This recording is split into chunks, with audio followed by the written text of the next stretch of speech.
Okay, this is our listen and respond for today. It's called What If Everybody Did That by Ellen Havernick. So go ahead and make sure your name is at the top of your paper and the date is here. So it's December 5th, 2018. Then here we're going to write the title of the story. What if everybody did that?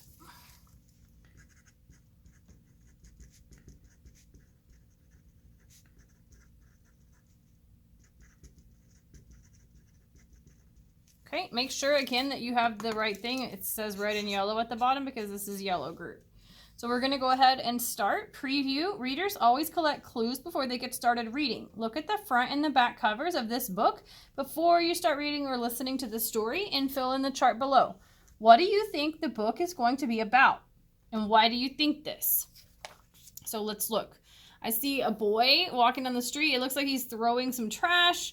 The dog's barking. This guy looks upset. The squirrel looks unhappy. He's standing on a Coke can or something. Let's see what's on the back. Oh my goodness. On the back, there's a little girl standing in trash and she looks upset. Their sign says, please don't litter. There's a raccoon in the trash can. He's throwing a banana peel out. This guy looks upset. This lady looks mad. So go ahead and tell me, what do you think this story is going to be about and why do you think this? And once you finish answering that, go ahead and come on back and we will start reading.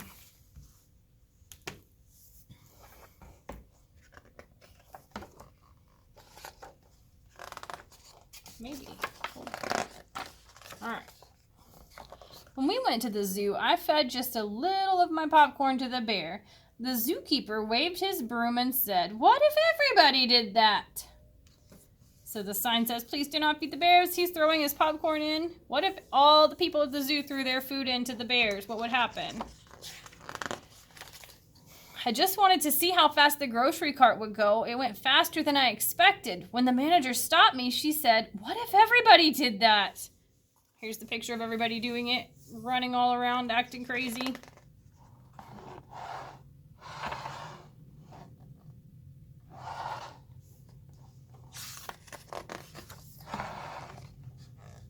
On the way to visit Grandma and Grandpa in Kansas, I dropped just one soda can out the window. The patrolman who pulled us over said, what if everybody did that? Oh my gosh, what a mess. At Uncle William's wedding, I took just a little lick of the frosting from the fancy cake, and the lady behind the table glared at me over her glasses and said, what if everybody did that? Ew, I don't want to eat that cake. That looks gross. Let's go ahead and pause here. And we're going to say it's characters and setting. Readers know that understanding the characters and the setting of a story will help them understand what is going on in the story. So you're going to list two characters from the story and what do you know about them? So you're thinking of their inner traits and their outer traits. And if you get stuck on this, you can get your reader's journal and look in your notes under character traits. And that section of your notes will help you to answer these questions. So this boy, they haven't told us his name, so I'm going to write narrator. Because he's the one telling a story, and a narrator tells the story. And then I know he's mentioned like some people in the community, so I'm going to say in his parents, so I'm going to say family. So you're going to tell me two things about each person. So it seems like he threw his food at the bear. He threw his trash out the window. He touched the cake. What kind of a person do you think would do these things? Are these good things or are these bad things? So those are the questions that you're asking yourself to find out because, so we can look at him and we can tell he's a boy. That's an outer trait. So I'm going to write that down. He's a boy. What is an inner trait? So that's where we think about what he's doing and saying and how he's acting. So the things that he's doing, I don't really think that the type of person who would touch a cake is thinking about other people. So when somebody doesn't think about other people, we call that inconsiderate. It means they don't consider other people's feelings. So let's write that down. If you want to come up with your own, you can, but you need to have two for each. And then his family, let's click back here. Or actually, we could look at this page. Look at their faces. How do they look? They don't look very happy. How do they look? what would you feel like if somebody did these things? I would feel embarrassed because I don't want people to think I don't care about other people, and I don't want them to think I don't care about our environment. So I would feel embarrassed. So I want you to come up with one of these for yourself, for the family. And if you need help, again, you can look at the character traits page in your notes, and you can also flip back and forth through the story to answer that. What is the setting of the story? The setting of the story is where the story takes place. So the setting of this story is, so remember, every time you answer the setting question, you're going to put a place, like a location. So it looks like he's moving around in his town. So I'm going to say is at the narrator's city. Okay, that's like where it seems to be taking place. We don't know the name of it, so we're just going to call it a city. All right. So now we're going to make a prediction. Readers always guess what might happen next. What do you think might happen next? So this blank is kind of getting you ready to go into making your prediction. I made it like this different because some of us were having a hard time with understanding what a prediction is, and I wanted us to all be on the same page when we go into making our prediction. So this blank will be the same for everybody. You need to make sure that you fill it in the same way that I'm about to. So blank has happened in the story, so something I think might happen next is blank. This is where you're going to write your own answer. But right here is going to be, we're going to write together. So I'm imagining the part in the story where he ate the cake. So the narrator ate the cake has happened in the story. So something I think might happen next is, what do you think would happen next? What would happen to you if you went up and poked a cake at a wedding? It's usually really expensive to buy these cakes at weddings. And if somebody came up and poked it, number one, would anybody want to eat it? Number two, what would happen to you at your house if you did something like that? I know I would get in trouble. So you're going to make a prediction of what you think might happen to our character, the narrator, this little boy, after he touched the cake. So you go ahead and do that. And when you're finished, hop back into the story and we'll finish reading it. I told the babysitter that I took a bath just once a year. As she shooed me into the bathroom, she said, "What if everybody did that?" Ew, that would be so gross. I'm so glad that we take a bath more than once a year. During story time, I had something important to say. I just couldn't wait till the end of the story. The librarian put her finger to her lips and said, "What if everybody did that?" I gotta go potty. Why can't we read one of those other books? I've already heard this one. My mom said that recycling is a very good thing and we should do that once. And I'm so hungry. Zzz. How much do you weigh? I can touch my toes, see? While we sat in the car waiting for Dad, I honked the horn. I just honked a few times, but Mr. Thompson came to his door and he shook his head and said, "What if everybody did that?" Beep, beep. Beep, beep, beep, honk, beep, beep, honk. That would be very loud if everybody did that. At the swimming pool, I just splashed a little. The lifeguard blew his whistle and said, "What if everybody did that?" There would be no water left in the pool if everybody was splashing. On the bus, I just stood up to see the fire truck. Mr. Gearshift glared at me in the rearview mirror and said, "What if everybody did that?"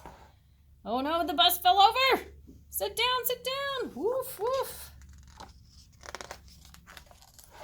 Just once, I didn't hang my coat out on the rack at school. Mrs. Sanders made me pick it up and said, "What if everybody did that?" Oh my gosh, there's a pile of coats everywhere. At recess, I threw just one snowball at Sammy. Mr. Walters saw me. When he sent me to stand by the wall, he said, "What if everybody did that?" Oh my gosh, everybody would be getting hit with snowballs. That would not be fun. When we went out for dinner, I just shot one straw wrapper. The waitress stopped taking our orders and looked straight at me. She said, "What if everybody did that?" Oh my gosh, straw wrappers everywhere. After the football game, I just ran on the field to get the quarterback's autograph. The official waved his arms and said, "What if everybody did that?" When I came home, I gave my mom a hug. What if everybody did that? Everybody should do that. So let's go ahead and stop. Visualize. Ooh, this is a good book for visualize. Readers always think about how this story might look in their heads. So you're telling me what you see as you read. So the word visual, it means like to see. And when you're visualizing, when you read, it's imagining what you would see if you were there. So what do you think this part of the story might look like? I'm imagining the part in the story where blank is happening. So again, this part right here is going to be the same for everybody. So you're going to copy what I write in just a minute, unless in one of the videos I tell you not to.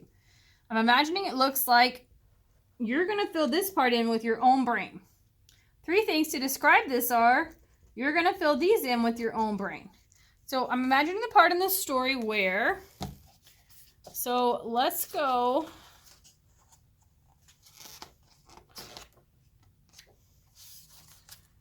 to the part in the story where, let's do the one where he says that he never takes a bath except for once a year.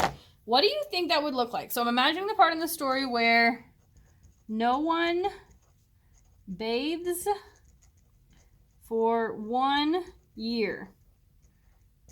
So what does that look like? I'm imagining it looks like blank. What do you think it would look like? What would you see on people's faces, on their clothes, like if they didn't wash themselves for a whole year?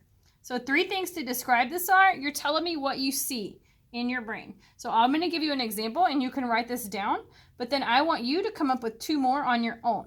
So one of the things that I would see would be, let's see, if I never washed my hands, I'd probably have marker all over my hands.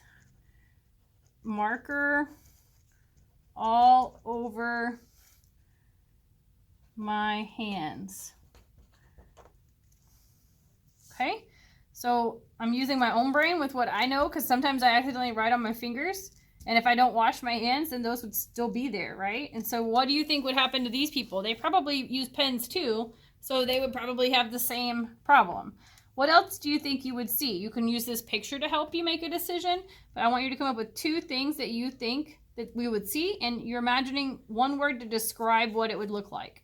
It doesn't have to be just one word, but one thing to describe what it would look like.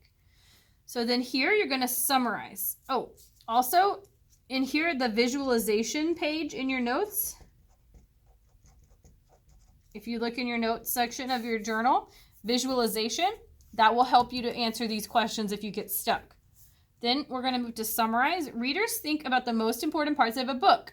In your own words, give me a summary of the story you just listened to. So the story, what if everybody did that?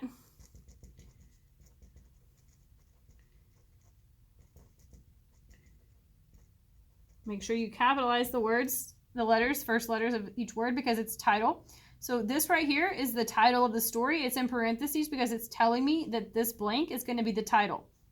Again, same thing here, characters. It's blank because it's going to be, you're going to be writing the characters here. So this one didn't actually have the names of characters. It talks about a boy and his family or community, because there were other people besides his family. And then you're going to tell me the most important parts in the beginning, in the middle, and in the end. And if you get stuck on this one, the retell a story page in your notes will help you. So you can flip back to that one and look at that for help. But remember, we're not giving the details in a retell or a summarization. You're telling me the most important things. So at the beginning of the story, what was the most important thing? In the middle, what was the most important thing? And at the end, what was the most important thing? So in the beginning of the story, a boy gets in trouble for dropping food. Okay, then what happens? And then what happens at the end? Once you finish this, go ahead and make sure that your name is on it, and you may put it in the drawer for your grade. After that, you can work on any assignments that you have that are late and need to be turned in. If you finished everything, then you can move to Lexia, IXL, or Moby Max. Please, please, please use your notes in your reader's journal for help. Raise your hand for help if you need help. Ask questions. Do not skip any of the blanks. You need to make sure all of the blanks have been completed. And then again, raise your hand if you have questions, and then when you finish everything, you can move to Lexia IXL or Moby Max.